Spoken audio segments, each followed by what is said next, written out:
Good morning. Good morning. Good morning. How are you? I'm good. How are you guys? Very good. Thank you. Much more relaxed this morning. Well, this is good morning, everybody. And I just actually last week for our meeting, we had some problems with I think with my connections, my internet, and I was trying to buy this to connect it hardwired, not connected to my computer. Oh no. So I hope I moved closer to my router, so hopefully everything is gonna be good. So, but that's my technology skills. So I don't know. I need help. Well, don't feel bad, Kathy. I'm technology challenged He also. really is. Yeah. So we're making a good team. I do Well, computer hookups.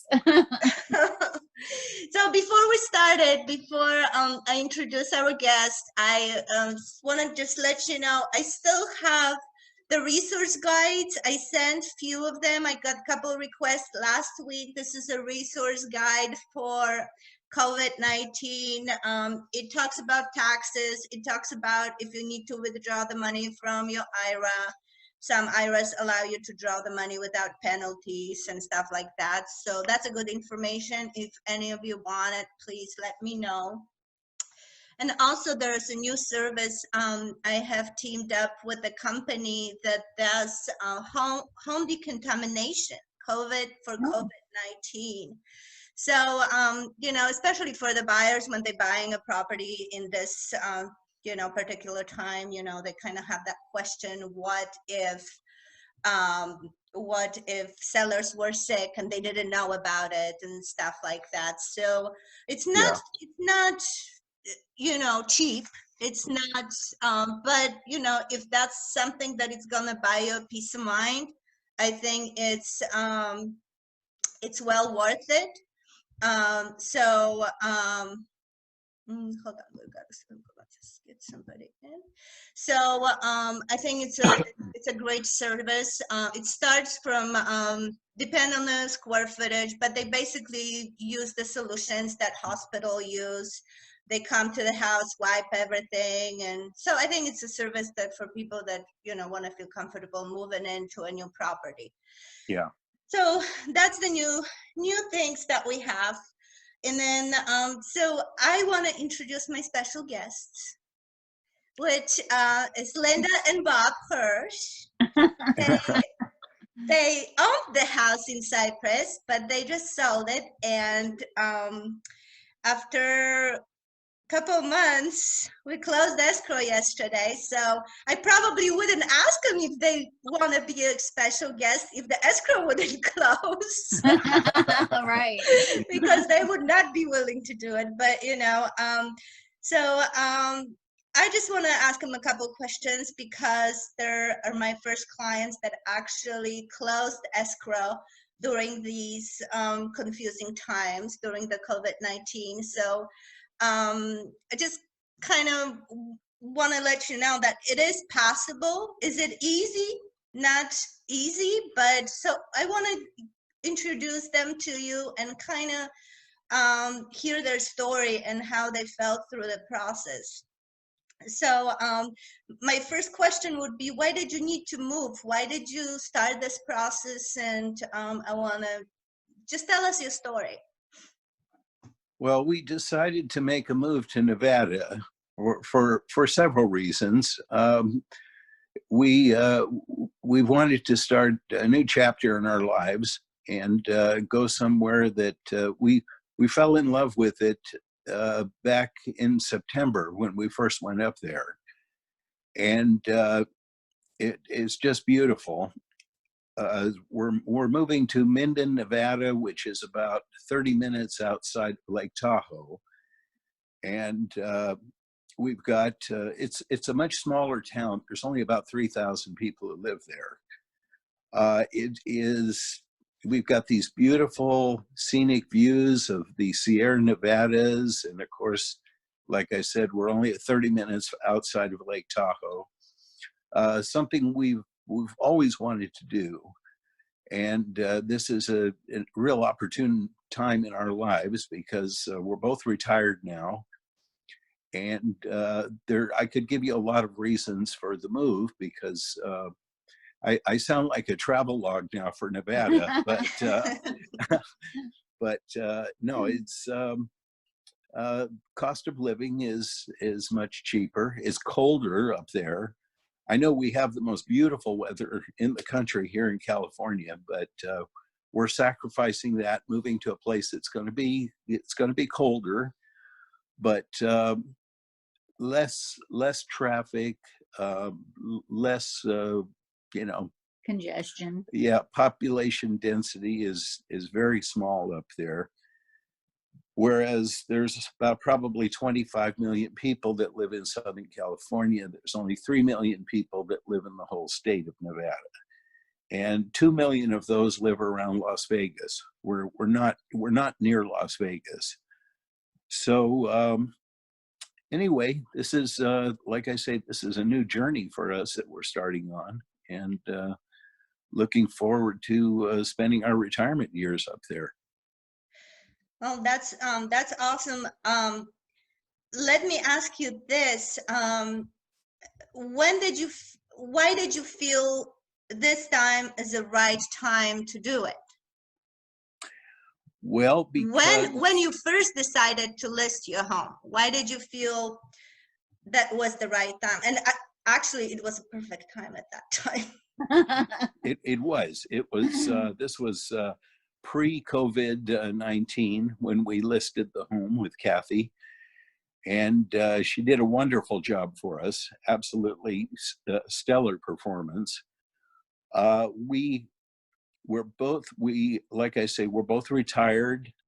We have no children living at home with us. Of course, it's difficult to leave friends and family and move to a place. We don't have relatives up there, but we do have a few friends up there. Of course, before the COVID-19, we were thinking that we were going to be traveling back and forth between that area and Southern California to visit family. But it may be a while before we come back for a visit, unfortunately. They just want to leave California now. Yes. Well, let me ask you this. So we were in escrow when COVID striked. Right. And striked, I would use that word. What was in your head? What did you think? Did you think, oh, I need to stop this process? Did it scare you? What were your thoughts at that moment when all of this happened? Well, there were a number of repercussions. There were, first of all, the safety, being safe was number one. So, we had to, basically, we've been, neither one of us, if we had COVID, we're not aware of it. I think we're both, fairly healthy. You guys didn't let me in the house, so you don't have anything.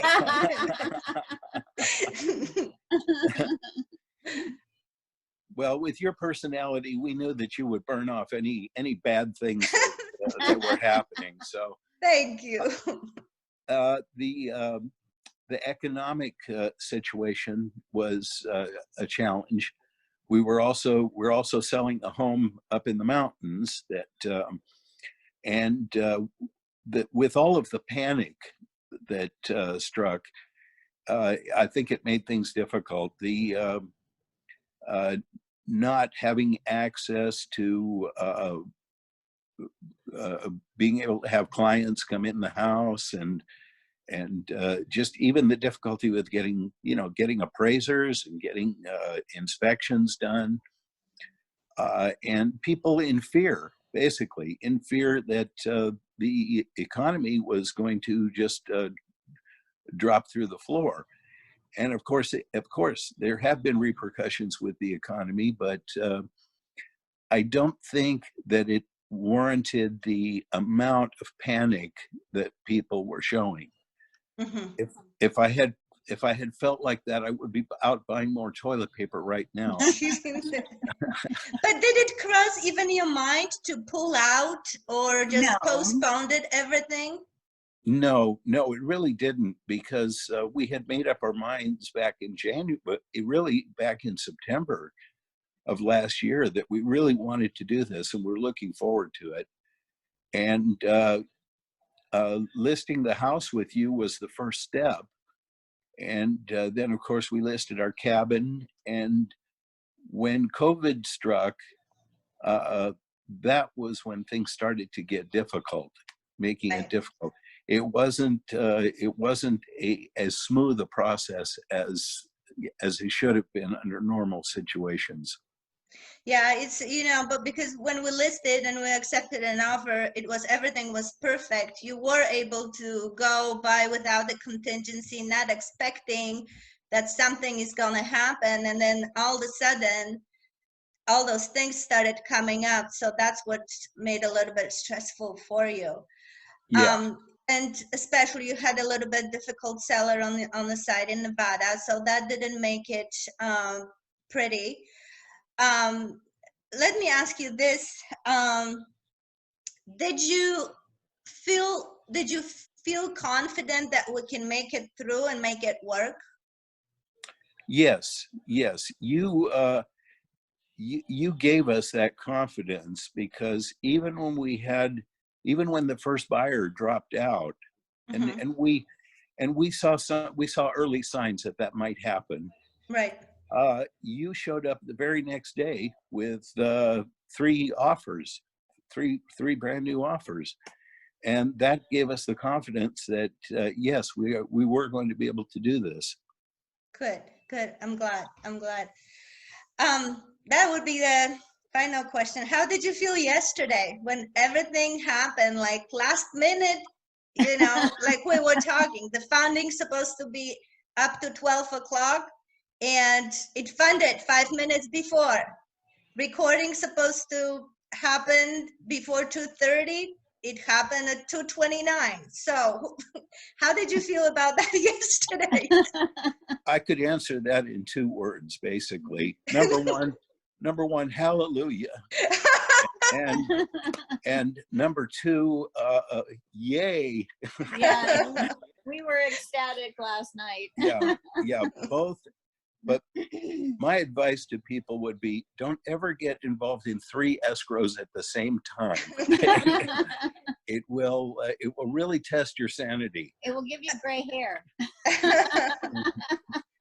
And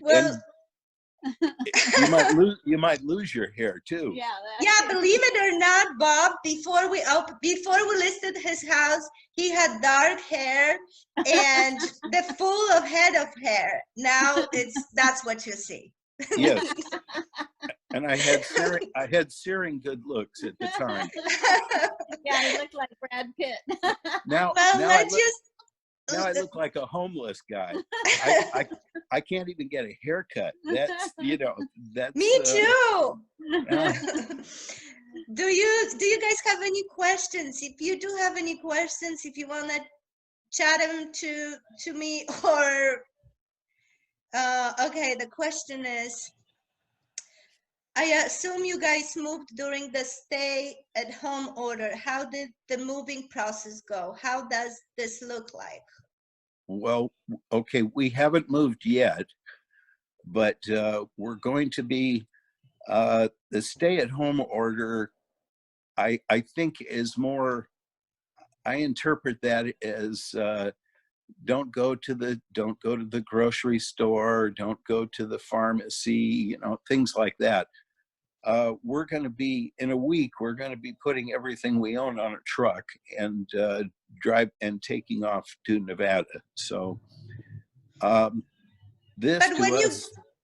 when you got quotes from the moving companies, you had to take them around, right, with your phone, or they came actually? We had a couple of both incidents. We had one fellow who came out, showed up, went through the house, documenting everything that we're taking. And we had another moving company that we did it by phone. Okay. So but we ended up using the fellow that came out and did, you know, a thorough examination of everything that we had. Yes, yeah, okay. Any other questions you guys might have to Bob and Linda? Can I unmute anybody? Can anybody wants to talk or just chat? Kathy, it Hey, sounds Matt. hi. It sounds like you guys had multiple offers even in this environment. Was that accurate? That is, yes, that is correct. That's great. Yeah, we Well, actually, there's a couple issues that we had to deal with because when we got an appraisal on their house, what happened? An appraisal happened during the COVID already. So before the COVID, the appraisals were very aggressive. All of a sudden, a week later, when the COVID strike, they were starting to be very conservative. And where I thought this is a slim dunk, we're gonna have it appraised, it came in lower, 20,000. Oh wow, got it. And but the buyers were very motivated, and we were able to negotiate, and they met us halfway, and it worked out. Great So job. we still got the price that they wanted, that it was at the list price, a little bit over a list price, Good. because multiple offers before, the price was higher than list price. Awesome. So in the end, it worked out. Great. Yeah, Okay. Matt, Kathy started, we ended up getting offers that were over the list price. This is before COVID hit. We were getting offers that were, you know, $10,000-$12,000 over our asking price. And then when COVID hit, we were forced to drop the price. We got it. I think the estimate that we got, the appraisal came in 590. really, yeah, it came in at sort of an unrealistic number. And but you know, that was one of the I would say the detrimental aspects of the COVID strike. Got it. I think, you know, we would have, Kathy was getting us some, you know, some great offers, and but unfortunately, I think at the time we first listed, I believe it was basically a seller's market. But after the COVID hit, I think it sort of transitioned into a buyer's market. Well, you know, Would that, I don't know if that's correct or not, Kathy. You can comment on my you know, the assessment. thing is, I think it's more balanced market.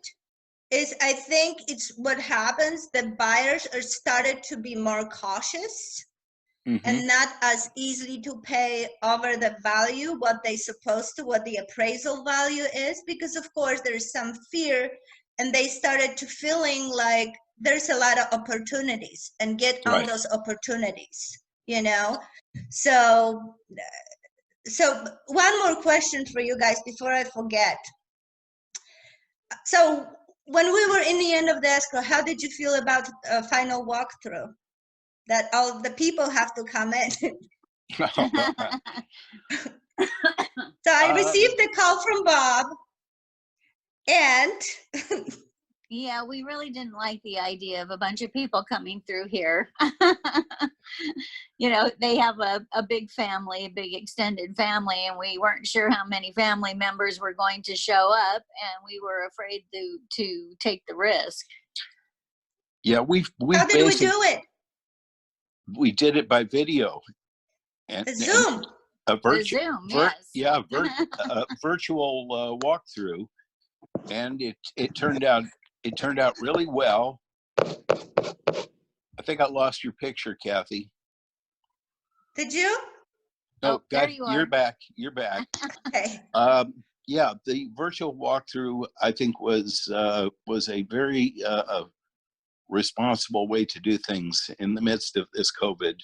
And so, because we've been basically, I think you're the only one who's actually been in our house here in the last 3 weeks. So it's, you know, we've purposely tried to, even we haven't seen our grandkids or our children or anybody basically coming in, trying Right. to keep things safe. I have one more question for you. Somebody asked, this is a purely hypothetical question. With you just going through 3 escrow and all, if you guys had to list your home again, would you list with Kathy? Oh, yeah. Most I don't know if I Abs- want you to. Absolutely. Absolutely. Most definitely. Yeah. If I could give you 10 stars or 11, if I could give you that, but no, you did a great job. I don't know that we would be sitting here now in the same situation if someone else had been representing us. Thank you. Thank you. It means a lot to me. Yes. Do you guys have any other questions from the audience to Linda and Bob? No? No? No questions? Do I have any questions? No, I think it's all the questions we have. And I know that there was a question: is it a seller's market or a buyer's market? You know, I think it's more balanced market right now, especially in Cyprus. I was doing some numbers today, and we have 44 total listings available, which is still lower than normal. Normal listing on the market is about 100 properties in Cyprus. Wow. So yeah, so we still have 44. And the last 30 days, since the COVID hit, we have listed 13 properties. So people are still listing their homes.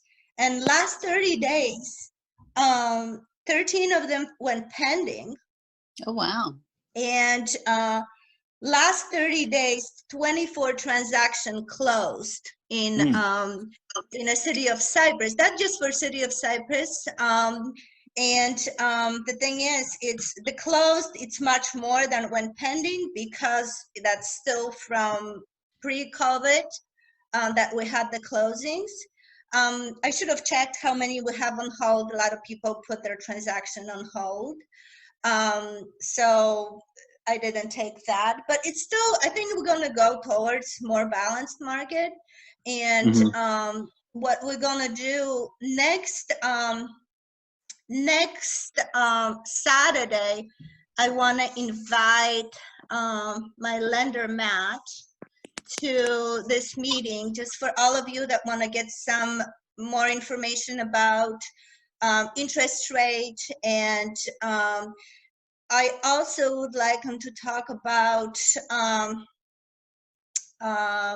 mortgage relief, what he knows about that, forbearance and deferments of the payments for those people that that need to get more information about it. Also, I would like to get some information for you guys regarding interest rate, where we think we're gonna go with this, and is it still right time to buy, and how the COVID-19 basically affected the lending industry. So Matt, do you want to say anything to kind of give a little quick roundup for the next week? Yeah, I mean, you kind of covered it, Kathy. You know, there's a lot of the mortgage industry as a whole is being impacted quite dramatically with what's going on. So there's some good topics to chat about. We'll cover interest rates. We'll cover the loan deferment or forbearance. We can chat about different ways to structure loans in this environment, and we can open it up to questions and answers too. Okay. Yeah. Awesome. Yeah, so you can always, guys, email me questions beforehand so we can get it ready for you. And is there any other questions from all of you to me or to Linda and Bob? Congratulations. Good luck on your move. Well, Thank you very much. thank you, Matt. Yeah. Appreciate it. And one more thing I wanted to say is we were talking about a little while ago about a buyer's market versus a seller's market. And, you know, I think it is more of a COVID market, and which is really causing buyers and sellers on both sides to make decisions that are based on fear. And decisions based on fear are always bad decisions. Well, you know, it depends what kind of fear it is, I would say. If, for example, for the buyers, when they looking for the house, and before COVID, there was a lot of multiple offers that they couldn't get in the house. So if you kind of, my opinion is kind of feel like you have a solid job, you know, you have job security, you have that down payment saved, and I think the interest rate are still so great that would be the time for them to get in and get a little bit more for their buck, you know? Right. You know, and for the sellers, yeah, you know, a lot of people asking me, is it a good time to sell? It's really depend on a personal level. It's really depend where you're going in life, what you're trying to do. And there is a lot of options that we're working on that we can make it work. It's really depend what you're trying to do. It's on one-to-one personal basis. And, you know, when you're asking, oh, is it a good time to buy or sell? It depends what you're trying to accomplish. Mm-hmm. You know, it depends what you're trying to accomplish. So anyway, I'm so happy for you guys. Well, thank you. And we're definitely gonna celebrate before you leave. Yes. We're gonna find a way. and just to let everybody know that when we move to Nevada, we're taking all of our toilet paper with us. So it's not going to be available for sale. What about baking yeast? I'm looking for yeast. I can't find it anywhere. Really? Baking yeast? Gosh. And it's like, I want to bake bread because my sister gave me this recipe, and I can't find it. What about Trader Joe's? Have you looked there? Tried it, nothing. Really? Well, I guess you're going to have to make unleavened bread then. I know. It'll probably be like a rock. I know. Well, I hope you guys have a nice Easter, and I definitely am going to catch up with you next week with Linda and Bob. We're going to celebrate before you leave. And I'm looking forward to next episode of Coffee with Kathy for the next Saturday. And I hope you guys have a nice, great Easter. Consider everything going on around us. It was a Good Friday, yes. Oh, of course. Yeah, I couldn't celebrate yesterday. I couldn't have wine. So Happy Easter, everybody. Happy Easter, everybody. And I'll see you next Saturday. Okay. All right. Bye-bye. Thanks for having us on. All right. Thank you. Okay. Bye-bye. Bye-bye.